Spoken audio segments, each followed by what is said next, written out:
Our theme this month, as you know, is living in spiritual integrity. And today's topic is the sacred self and the sacred self. That title is not a typo. It's not a brain freeze. Rather, it is the recognition and the reality that myself is as sacred as the creative force of the universe I call my divine source. It's another way to say, as we do when we are first learning to do spiritual mind treatment, God is all there is, and I am one with God. In his book, The Art of Being, which I spoke about last week, Dennis Merritt Jones includes a section on standing guard at the temple gates. He likens that to the thinking process that we are all gifted with. And then he goes on to describe how sometimes our thoughts about others, even about ourselves, don't at all reflect what we really believe spiritually. He calls that thinking below the radar screen of our basic spiritual beliefs. And that sometimes we give ourselves permission to think in a manner that we know is not aligned with our true beliefs about life. Oh, yeah. Some of you may remember the quote, I believe, help me with my unbelief. And here's how we do that. The good news is that once we are aware of our tendency to think down when we know we should be thinking up, we can change it. And we change it by being conscious enough to recognize when our thinking contradicts what our deeper self-beliefs hold to be true. We do that by remembering that we can steer our thinking and our actions in a manner that correlates with who and what we really believe. We can do that because within us is that sacred self which replicates itself in us. With conscious intention, we can become aware of what thoughts are moving through our minds and or expressing through our words. Dr. Dennis remembers being taught as a child to monitor his thinking like standing guard at the temple gate. And as he grew older, he realized that what that meant, standing guard over the conscious mind. The conscious mind is the entry point. So every thought we have can be stopped and inspected before it is allowed to slip into our deeper subconscious mind. Because once it resides in our subconscious mind, it becomes a part of our thought processes and our words. This calls us then to be mindful of the thoughts we give permission to dwell in our temple, so to speak, and to be sure they support what we believe to be true about life and the relationship that we have with our source of being. Dr. Dennis calls that truth of our being spirit, which always sits serenely by, observing how we choose to conduct ourselves, waiting patiently for us to awaken to its presence. And each time we do awaken to that presence, we automatically begin to think up, a higher level of thought process. Oh, and those thoughts that don't live up to your highest beliefs, evict them out. of your consciousness. So there's no time or place in our lives that our sacred self is not present. The question is only, how's that working for you? As an individual, and you already know this, each of us has a sacred quest. It involves coming to know your higher spiritual nature and inviting it to show us the way of sacred self in our everyday lives, in our daily lives.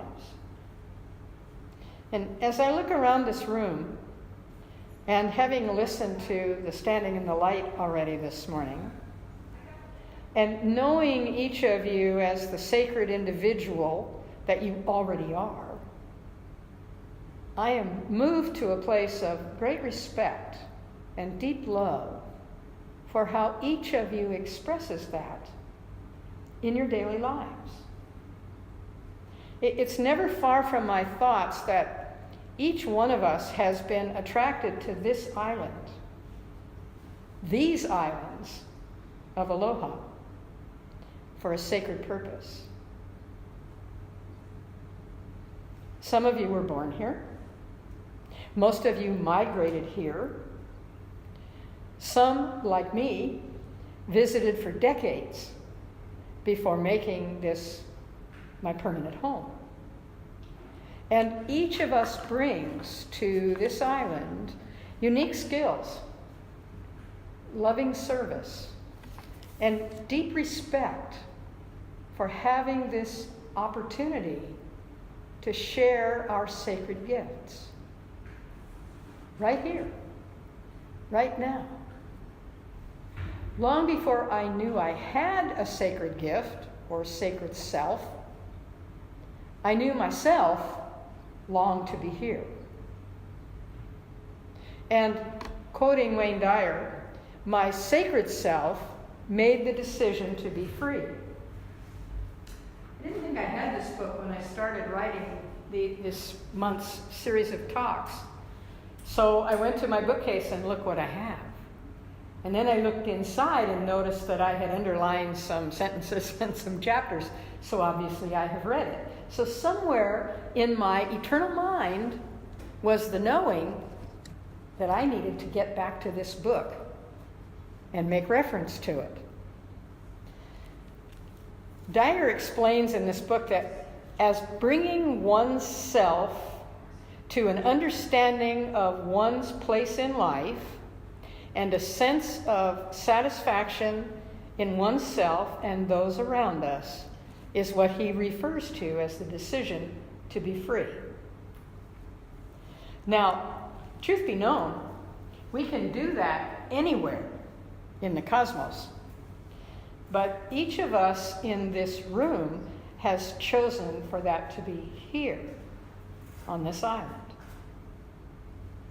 I think that's one of the reasons that each of us finds a sense of peace, a sense of belonging, of comfort, right here in this room on Sunday mornings. I think that this is why our classes are so productive and inviting. I think that's why we respect each other's gifts to this island and its peoples, its communities, and its heritage. Most of all, I think it's the genuine love that we have for each other on this journey of awakening. Wayne reminds us in his book, Your Sacred Self, that each of us has indeed a sacred quest. Our world is a collection of individuals urged on by the loving presence within all of us to achieve the sacred quest personally as well as collectively. The world becomes peaceful, fulfilled, cooperative, loving, truthful, and tolerant as the individuals who make up the collective consciousness restrain individual egos, for the sacred greater good. The whole behaves precisely as do its individual parts. From the microcosm, that is the individual, to the macrocosm, and that's the population of the earth, of the universe, of the cosmos. You're here, right now, for a reason. So not only are you here on this island, in this environment, doing what you came here to do, you are also here in what I frequently refer to as in this plane of existence, that is planet Earth, in its present configuration for a sacred reason.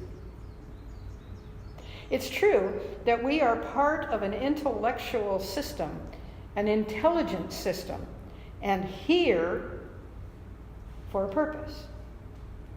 So with this realization, then, we can stop doubting that we are divine creatures with purpose and just accept that we are. Knowing your spiritual self is both a sacred quest and a life challenge in this plane of existence. As for your sacred self, that is the joy of developing new experiences of heightened self-awareness. So I want to share with you this morning part of the examples of experiences that Dyer gives in that regard of developing new experiences of heightened consciousness, self-awareness. 1, the meaning of so-called coincidences, because there are no such things as coincidences or accidents in this intelligent system that we call the universe. Everything that shows up in our lives has something to teach us. And it's always something positive when we are willing to open up to that potential. Here's number 2, and that is a growing awareness of a universal source of energy, which is always available to all of us for sustenance. That's another way of saying that when we are in our right and perfect sacred self, there's nothing fatiguing about that. That we are always drawing on the power of the universe to support and guide us. And so that need not be tiring or exhausting, but rather uplifting. Here's number 3, a deep sense of being loved. Now that's an experience that all of us welcome and treasure, of course. And this one comes from accepting divine guidance and spiritual nourishment, feeling them in inner and outer experiences. When we come to recognize that our source of being loves us unconditionally, has no negative impact on us at all because it doesn't do negative, it only does positive and loving. It's when we step out of that flow that we experience the lesson. But as long as we are in that flow of universal energy and love, guidance and direction, we are always energized by that experience. Here's number 4. Developing a sense of appreciation and awe in the beauty and the intelligence, magnificence of the universe. We talked about that in Standing in the Light earlier this morning. The impact of the sunset and twilight which followed it last night which it appears almost everyone in the room had seen as one of the most magnificent we have ever had here on this island. And though we get to experience world-class sunsets and sometimes even sunrises here on this big island of Hawaii, that one was right at the top of the list in terms of its beauty and its length of presentation, and everyone who saw it was touched by it, as many sunsets as we may have seen before. When we focus our inner attention on the beauty that surrounds us, how we bless that here in Hawaii, and surely last night. As we focus our inner energy on the beauty and the magnificence that surrounds us, we are energized by that as well.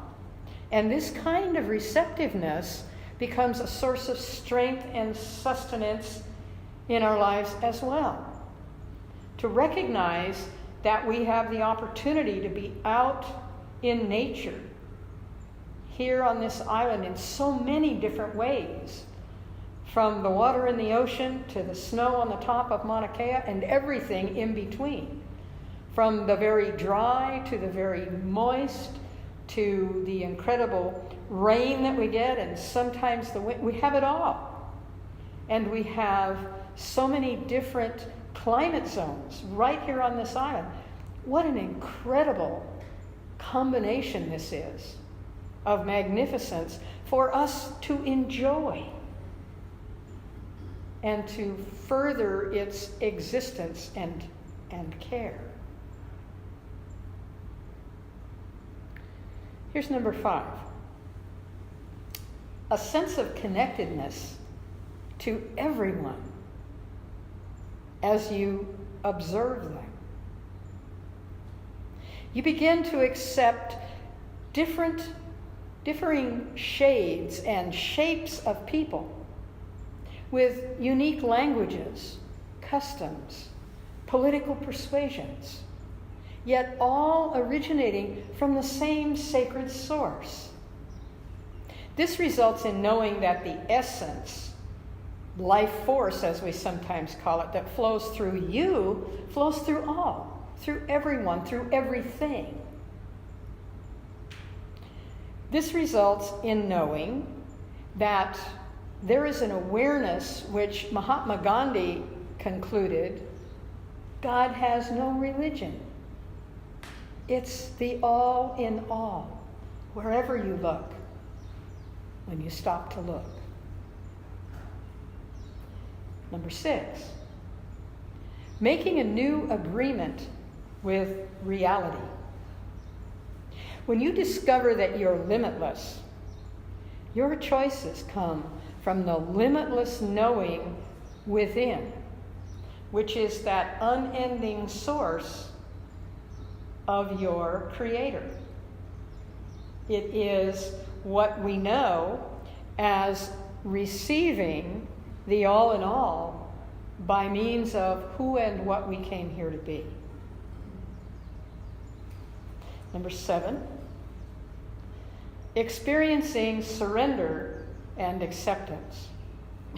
I laughed when I first read this one, because the quote that went along with it said, "Stop fighting and simply let go. Even when you fail to understand why so many things transpire that are consistent with how you would orchestrate the universe." Which actually means relax, let go, release, surrender. God knows what it's doing. And then look for ways to improve conditions that you see, rather than focusing on why those conditions are wrong. Look for ways to improve conditions, whether it's in your own life or in the life of those around you. Number 8, coming to know the power and ecstasy of silence. When we discover that silence is the most sacred space of all, we find it is the highest honor that we can give ourselves as well. Herman Melville once wrote, "Silence is the only voice of God. All profound things and emotions are preceded and attended by silence." Remember who Herman Melville was? He wrote Moby Dick. That's not all he wrote. It's such a beautiful quote. And number 9, knowing that there is a spiritual solution to every challenge. This is sometimes expressed as your higher or sacred self always has the solution, regardless of how intense the problem may seem in the material world. The sacred self supports each of us in achieving balance and centeredness by being peaceful and listening to our inner voice. So these 9 suggestions are a part of your sacred self, the experience of self-awareness. There are 5 yet to be discussed, and I'll cover those in next Sunday's talk. An integral part of spiritual integrity is recognizing and accepting our own sacred self as our greatest ally and tool in developing our spiritual practice.